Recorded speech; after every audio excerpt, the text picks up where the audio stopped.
Él es uno de los fundadores de Tierra Adentro desde hace casi ya 10 años, casi una década. Inclusive viene de mucho antes esta amistad, compartiendo música, viajando por el mundo, por los cruceros.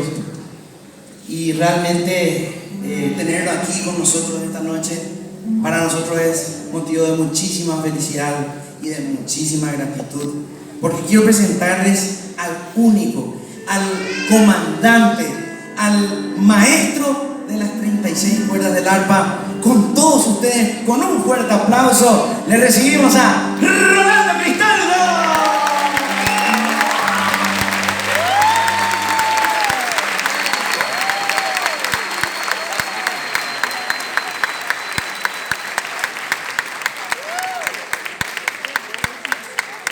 En esta canción que quisimos hacer un homenaje justamente a esta canción tan emblemática para toda Latinoamérica, y hacer un homenaje al compositor de la misma, al señor Fito Páez, y hicimos esta adaptación al guaraní de la canción El amor después del amor. La llamamos en guaraní Boraicu Boraicuri.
Muchas gracias.